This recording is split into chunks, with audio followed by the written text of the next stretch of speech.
So I recently purchased a set of socket rails, holders, organizers, whatever you'd like to say, from Westling USA. They are a company out of Minnesota that does socket holders made from billet aluminum. They're all CNC machined, and they are a little pricey, but I mean, compared to some out there, they're about right in line with magnetic holders, depending on who you buy them from. But there's a certain reason why I chose these.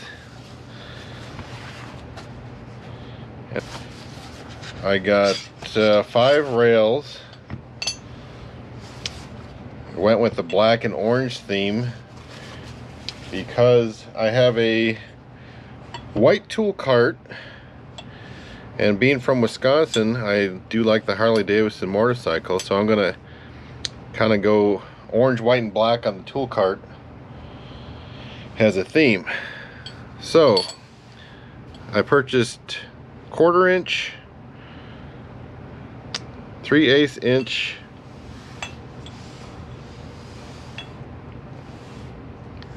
metric and standard, 3/8 inch metric and standard. As you can see, I have 2 metrics. So as I said, these are going in my tool cart.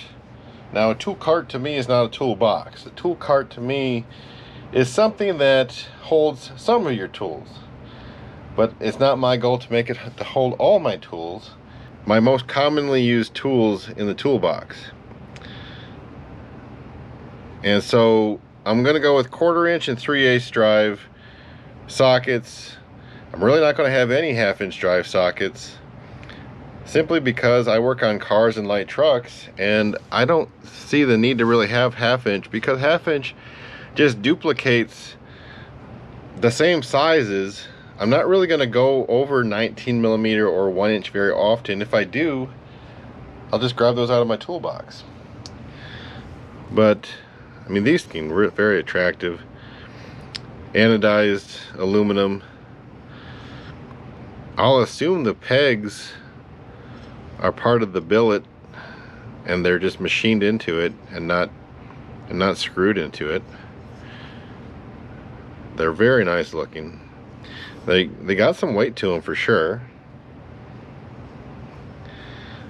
And there's thoughts about, well, these aren't magnetic. Okay, that's true, but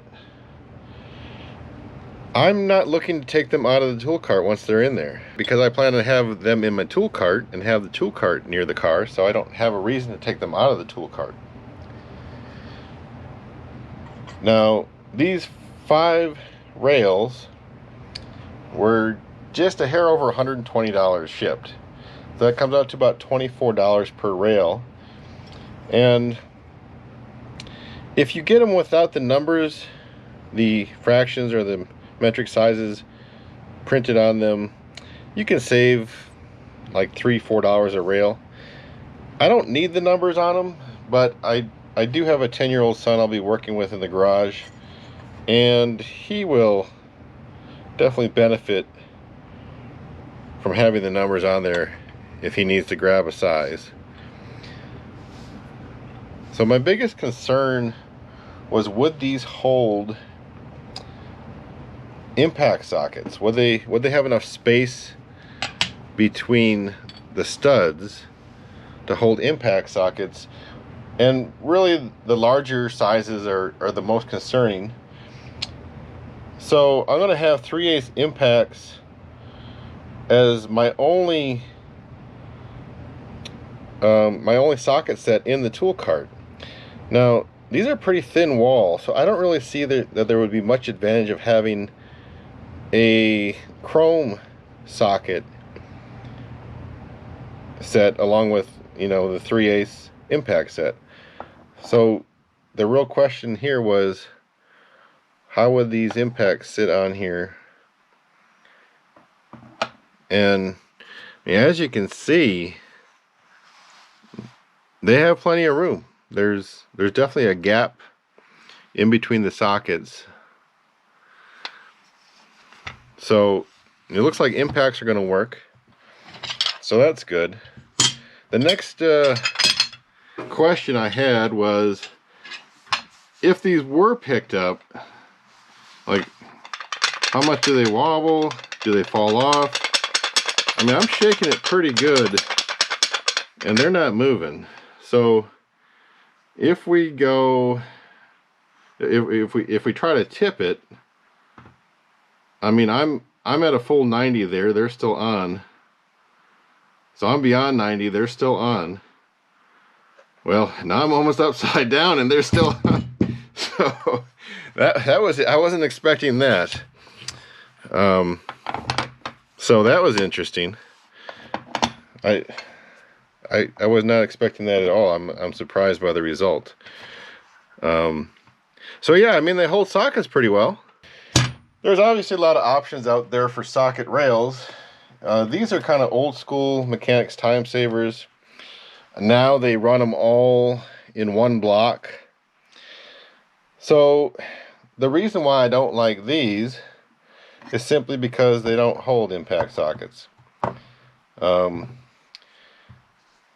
mean, if I go to the smallest 13/16, yeah, I can't even get a 13/16 in there. So these won't hold my impacts.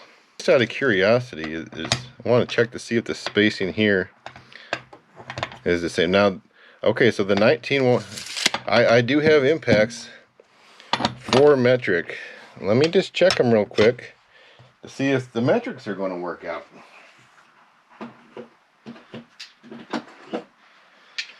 So I got the three biggest sizes here: 19, 18, 17. Okay, they work. Now this is a different style socket. This is good. I almost said Goodyear. This is gear wrench. The ones on the orange are Texan. So yeah, these got the same result. I almost have that upside down right now, and those are still sticking on there. It's kind of crazy. So yeah, the impacts are going to work out, so that's good. They're a little bit smaller than a magnetic base, and a lot of people go with this style holder, and there's nothing wrong with these. They're very inexpensive, but there's almost no versatility to these things. They basically hold sockets, and that's it. Because with these, if you have, let's say you don't have an 8mm and you just want to throw a swivel on it, or you just want to throw an adapter, or maybe you want to use them for hex sockets or torque sockets or shorter extensions, whatever you want to use them for, they hold all those. These only hold sockets. That's all they're good for. So another reason why I don't really like these, they just have a one purpose. Where these, you know, for instance, I'm not going to go up to 1 inch on here. So I'm probably going to put an adapter or a swivel and probably an impact adapter on this one, and it kind of has more purposes than just holding the socket itself. So never had these before, trying them out. I guess we could do a follow-up video in maybe 6 months to a year, but so far I'm very impressed. Looking forward to using them, and once they're in the toolbox, I'll give you an update. Show you how they work, or how they look, I should say, and how I have them set up, and we'll go from there. So thanks for tuning in, and I'll see you on the next one.